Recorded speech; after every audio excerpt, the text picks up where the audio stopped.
Gahwa atau kopi dicintai oleh para aulia as-salihin, sehingga kita dengar bagaimana Sayyidina Syekh Habib Bakar bin Salim, beliau menyiapkan kopinya hampir 1 termos gitu, beliau minum mulai tengah malam, tahajud sampai isyraq, itu habis 1 termos.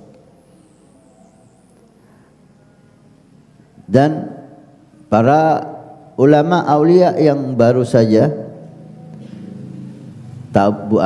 zaman kita ini, seperti Al-Habib Muhammad Al-Haddar, guru dari guru mulia kita Habib Umar, beliau kemana-mana membawa kopinya sendiri.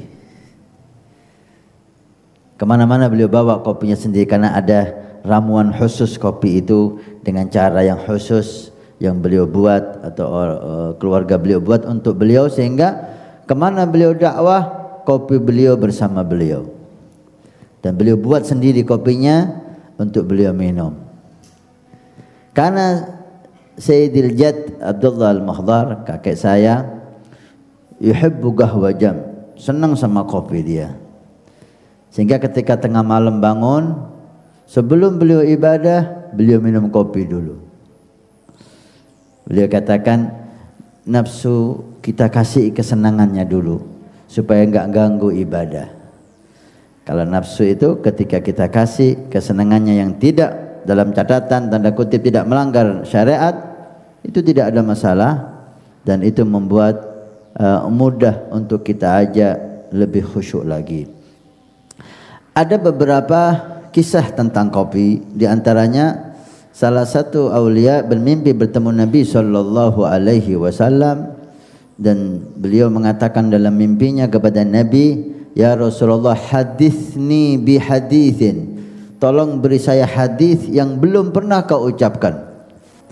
Artinya tidak ada di kutubul hadis. Maka Nabi sallallahu alaihi wasallam memberikan 3 hadis. Pertama, siapa man kana subha fi jaybih, siapa yang tasbih ada di kantongnya, yuktabu minal musabbihin wa illam yusabbih, maka dia dihitung oleh Allah sebagai orang yang selalu bertasbih, selalu berzikir walaupun dia tidak berzikir. Maka itu penting ya, tasbih selalu ada di saku kita, maka kita dihitung sebagai orang yang selalu berzikir kepada Allah. Yang kedua,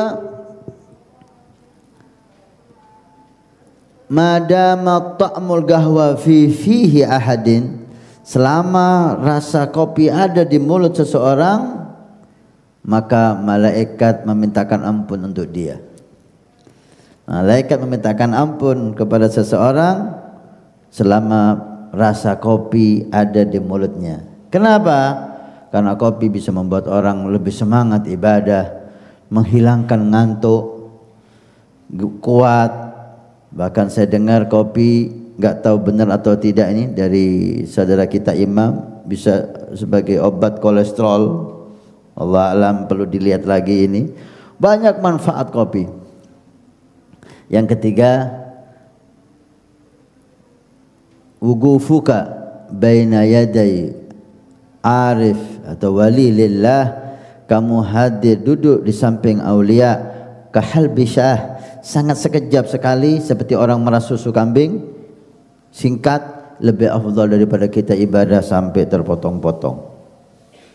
Itu 3 hadis, di antaranya gahwa, kopi tadi ya, manfaat banyak.